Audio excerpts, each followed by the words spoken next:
Hello guys, स्वागत है आपका स्टार ब्रिलियंट क्लासेस चैनल पे। हमारे चैनल पे चल रहा है कक्षा 10 का मॉडल पेपर सेट दूसरा। पहला सेट हम करा चुके हैं इसका। अब इसका हम कराएंगे खंड बा। खंड आ कराया था हमने, जिसमें 20 प्रश्न थे बहुविकल्पीय, एक एक करके हमने करा दिए। प्लेलिस्ट में जाकर आप देख लेना। अब कराएंगे दूसरा। तो देखिएगा यहाँ पर पहला प्रश्न है जो 2 नंबर में पूछा जाएगा। दो नंबर में इसमें 6 प्रश्न होंगे। तो पहला प्रश्न लिखा है, यदि tan थीटा बराबर में 2ab बटे में बी स्क्वायर माइनस का ए स्क्वायर माइनस का बी स्क्वायर, तब cos थीटा का मान ज्ञात कीजिए। जब भी कभी एक त्रिकोणमितीय अनुपात का मान दिया जाता है और दूसरे का जब पूछा जाता है तो लंब कण आधार से हम इसे हल कर लेते हैं।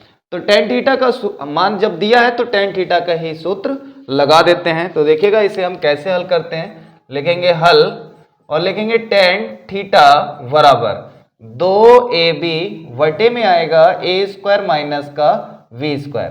फिर लिखेंगे tan थीटा।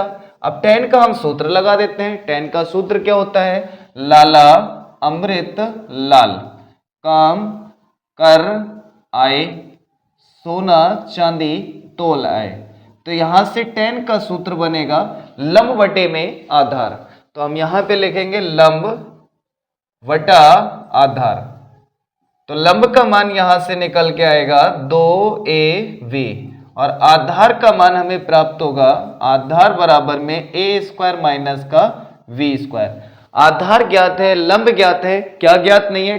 कण ज्ञात नहीं है। जब कण ज्ञात नहीं होता है तो पाइथागोरस प्रमेय हम लगाते हैं। तो पाइथागोरस प्रमेय लगा देते हैं। तो हम यहां पे लिखेंगे पाइथागोरस प्रमेय से। अब पाइथागोरस प्रमेय क्या होती है? पाइथागोरस प्रमेय होते हैं कण का स्क्वायर बराबर लंब का स्क्वायर प्लस आधार का स्क्वायर आएगा।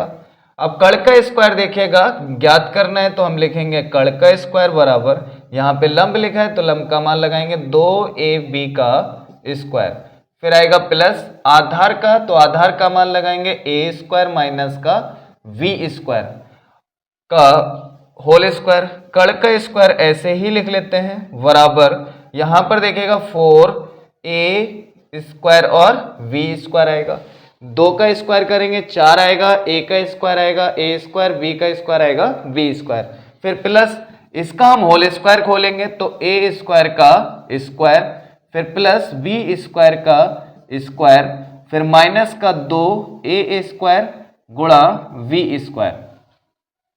फिर लिखेंगे कण का स्क्वायर बराबर, यहां पर ए स्क्वायर को हम ऐसे ही नोट कर लेते हैं, ए स्क्वायर प्लस वी स्क्वायर को भी ऐसे ही लिख लेते हैं, फिर माइनस आएगा। अब देखिएगा यहां पर लिखा है 2a स्क्वायर वी स्क्वायर, यहां पे लिखा है 4a स्क्वायर वी स्क्वायर। तो 4a स्क्वायर वी स्क्वायर में से 2a स्क्वायर वी स्क्वायर घटाएंगे तो प्लस का 2a स्क्वायर और बचेगा b स्क्वायर। फिर समझिएगा यहां पर लिखा है 4a स्क्वायर वी स्क्वायर, यहाँ लिखा है 2a स्क्वायर वी स्क्वायर, यहाँ माइनस का यहाँ प्लस का, तो माइनस में से हम प्लस वाले में से माइनस वाले घटा देते हैं तो बचेगा कितना 2, और ये बन जाएगा होल स्क्वायर, जैसे a स्क्वायर का होल स्क्वायर, b स्क्वायर का होल स्क्वायर माइनस का 2a स्क्वायर वी स्क्वायर। तो अब ये माइनस में था तो यहाँ माइनस आया था, यहाँ प्लस है तो क्या आएगा? प्लस में आएगा। तो यहाँ लिखेंगे कण का स्क्वायर बराबर में ए स्क्वायर माइनस का वी स्क्वायर। माइनस में था तो ये माइनस में आया, अब ये प्लस में है तो यहां पर क्या आएगा? प्लस में। अब दोनों तरफ से स्क्वायर हटा देते हैं तो कण का मान हमें प्राप्त हो जाएगा ए स्क्वायर प्लस का बी स्क्वायर।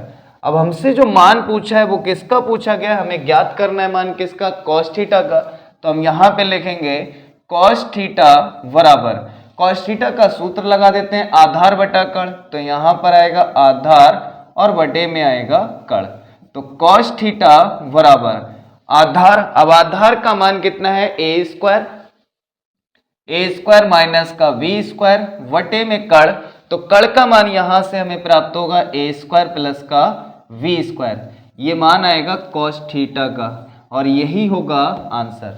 2 नंबर में ये प्रश्न आने का चांस है, इंपॉर्टेंट है। अगला प्रश्न देखते हैं क्या लिखा है।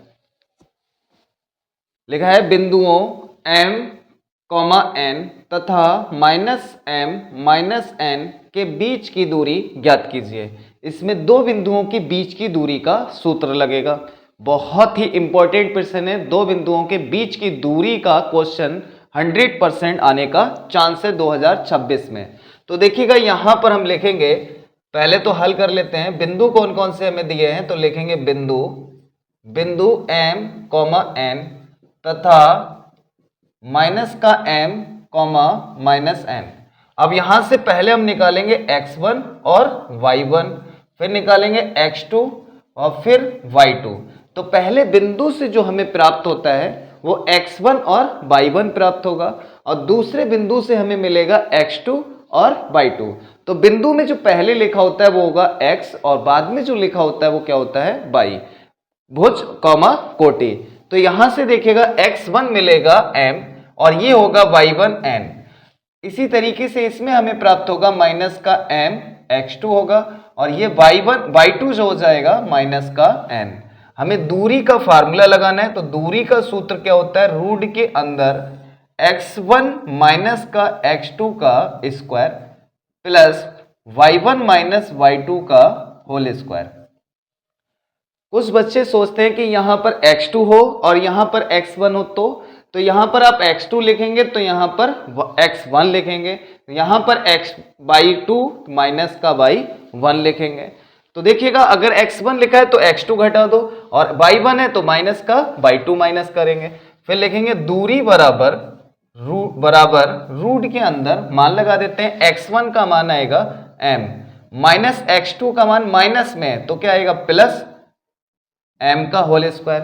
देखिएगा x1 का मान लगाएंगे m माइनस, और एक माइनस यहां से आएगा तो माइनस माइनस क्या हो जाएगा प्लस, और x2 का मान लगा देते हैं m, फिर प्लस आएगा y1 का मान है n, फिर माइनस आएगा y2 का मान माइनस का n है, माइनस और माइनस क्या हो जाएगा प्लस कर देते हैं, यहां पर आएगा n का होल स्क्वायर, फिर आएगा दूरी बराबर रूट के अंदर, अब यहां पर एक m और एक m तो कितना हो जाएगा 2m का स्क्वायर, फिर प्लस एक और एक 2n का स्क्वायर, फिर दूरी बराबर दूरी रूट के अंदर हम लिखेंगे 2 का स्क्वायर आएगा 4m स्क्वायर प्लस 2 का स्क्वायर आएगा 4n स्क्वायर। यहां से 4 और 4 क्या हो जाएगा कॉमन आ जाएगा, तो आएगा रूट के अंदर 4 कॉमन ले लेते हैं तो m स्क्वायर प्लस 4 कॉमन आ जाएगा तो बचेगा n स्क्वायर। अब यहां पर 4 वर्ग होता है 2 का, तो ये 2 बन के क्या करेंगे बाहर निकाल लेते हैं, तो आएगा दूरी बराबर में 4 2 का वर्ग होता है तो ये 2 बन के बाहर आएगा, रूट के अंदर बचेगा m स्क्वायर प्लस का n स्क्वायर। चाहो तो यहां पर आप मात्रक या इकाई भी लिख सकते हैं, तो ये आएगा आंसर। ये दूरी का सूत्र आपको याद रख लेना है कि दो बिंदुओं के बीच की दूरी का सूत्र होता है रूट के अंदर x1 माइनस x2 का whole square plus y1 minus y2 का होल स्क्वायर। ये सूत्र आपको याद रखना है। अगला प्रश्न देखते हैं क्या लिखा है। अब हम करते हैं अगला प्रश्न, देखते हैं अगला प्रश्न क्या लिखा है।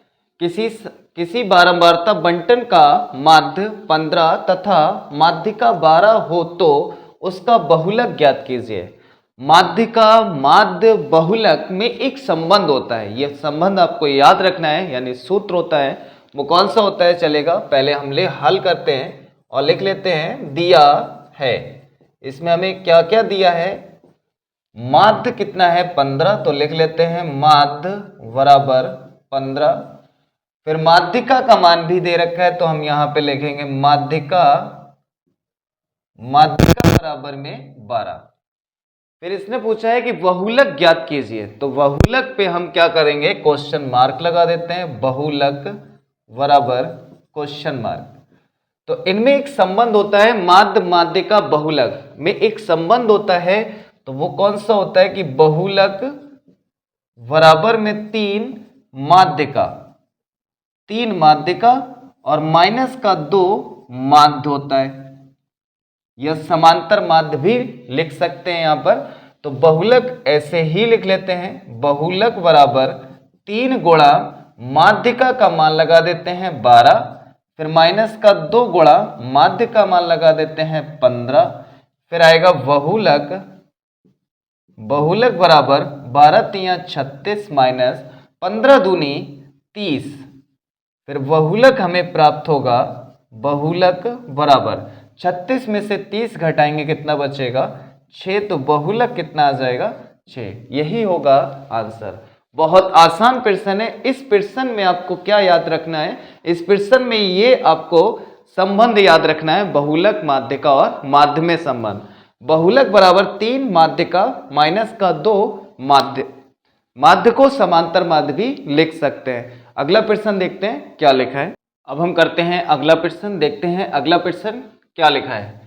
लिखा है यदि PE बराबर 0 पॉइंट या 0.05 तब E नहीं की प्रायिकता ज्ञात कीजिए। नहीं की प्रायिकता ज्ञात की करनी है और है कि हमें प्रायिकता दी है, यानी घटना E की प्रायिकता है 0.05 और नहीं की प्रायिकता हमसे ज्ञात कराना है। तो यहां पर देखिएगा एक फार्मूला होता है कि घटना होने की प्रायिकता और घटना ना होने की प्रायिकता का योग कितना होता है, 1 होता है। तो वही यहां पर हमें सूत्र का यूज करना है या उपयोग करेंगे।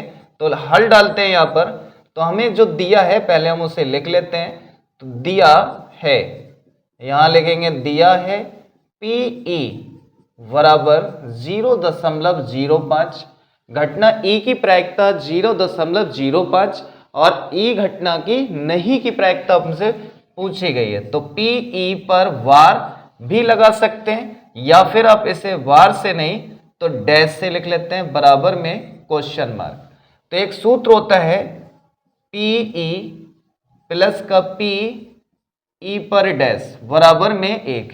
ये घटना E की प्रायिकता है, ये घटना E कि नहीं की प्रायिकता है, घटित ना होने की प्रायिकता, ये घटना घटित होने की प्रायिकता का योग कितना होता है, 1 होता है। तो यहां पर इसका मान हमें दिया है 0.05 प्लस का PE पर डैश बराबर में 1। इसका पक्षांतर करेंगे तो हम लेकर आते हैं इधर, तो PE पर डैश बराबर में 1 माइनस 0.05।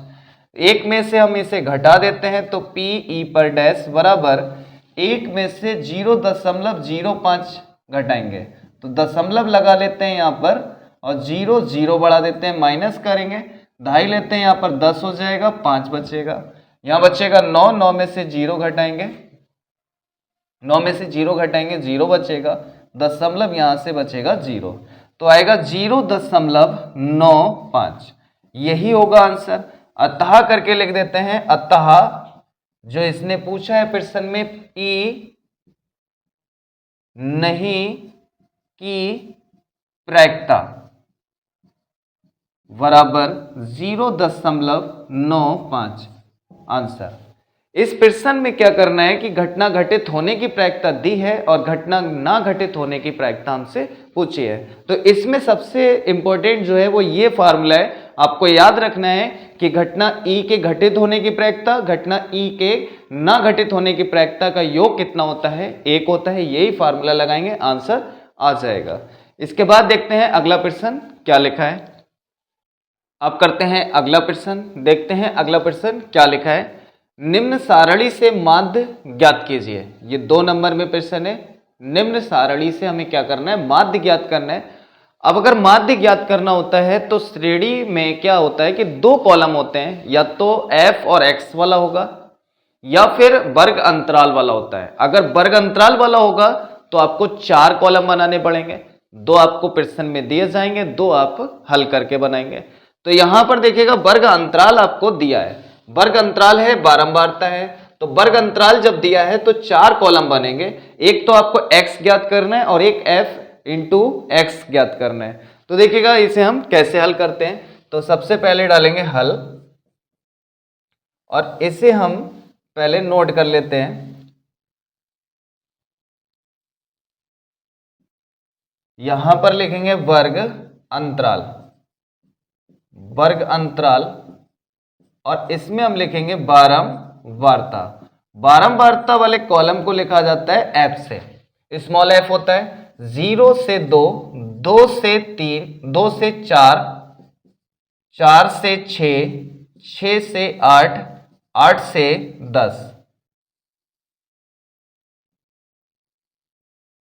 बारंबारता इसकी नोट कर देते हैं। 1 है, 2, 1, 5, 6। अब यहां पर एक कॉलम हम निकालेंगे जिसे मध्य पद से लिखते हैं, ये होता है x। मध्य पद निकालते हैं वर्ग अंतराल को जोड़कर आधा करना। तो वर्ग अंतराल को पहले जोड़ेंगे फिर इसका आधा करेंगे। तो 0 और 2 जोड़ेंगे तो कितना मिलेगा 2, और 2 का आधा करेंगे कितना आएगा 1। फिर इन दोनों को जोड़ेंगे तो 2 और 4 होता है 6, 6 का आधा होता है 3। फिर 6 और 4 को जोड़ेंगे 10, 10 का आधा आएगा 5। फिर 8 और 6 होता है 14, 14 का आधा 7। इसके बाद में यहां आएगा 18, 18 का आधा करते हैं तो आएगा 9। फिर एक तीसरा कॉलम हम निकालते हैं f और x की गुणा करके, f इंटू एक्स। इन दो की हम गुणा करते हैं और यहां पे लिखेंगे चौथा कॉलम बनेगा fx वाला। तो 1 और 1 की गुणा करेंगे 1 आएगा, 2 3 6, 5 1 5, 5 7 35 और फिर आएगा 6 नेम 54। अब यहां पर हम इन्हें जोड़ेंगे तो सिग्मा एफ एक्स, यानी एफ एक्स का योग करेंगे तो सिग्मा एफ एक्स से लिखा जाएगा। इसका योग करेंगे तो 4 और 5 9, 9 और 4 14, 14 और 6 20, 20 और 1 21। हाथ से लगा 2, 2 और 5, 2 और 3 5, 5 5 10 आएगा, 101 आएगा। फिर इसके बाद में एक कॉलम और जोड़ा जाता है एफ वाला। एफ कॉलम को जोड़ेंगे तो एन से लिखा जाएगा। अब इसे जोड़ करते हैं इसका तो आएगा 3 4 9 15, तो यहां पर आएगा 15। अब हमें निकालना क्या है, माध्य हमसे ज्ञात करा रहा है तो यहां पे लिखेंगे माध्य बराबर सिग्मा एफ एक्स बटे में एन। यहां पर देखिएगा एफ एक्स का मान लगा देते हैं 101 और बटे में 15। 15 से इसमें हम भाग लगाएंगे, चलेगा, इधर भाग लगा देते हैं 15 से 101 में। 15 एकम 15, 15 दूनी 30, 15 तिया 45, 15 चौका 60, 15 पंजे 75, 15 छक्का 90, 15 छक्का 90 यानी कि 6 बार में आएगा। इसके बाद में इसे माइनस करेंगे तो कितना बचेगा 11। फिर इसके में पॉइंट दशमलव लगा के 0 बढ़ा लेते हैं। 15 सत्ते 105, तो यहां पर आएगा 105। फिर बचेगा कितना 5। फिर हम यहाँ पे 0 बढ़ा लेते हैं। 15 तिया 45, तो यहाँ पर आएगा 45। फिर बचेगा 5, तो यहाँ पर हम लिखेंगे माध्य। माध्य बराबर इस 15 से भाग दिया 101 में तो मिला हमें 6.73 और यही होगा आंसर।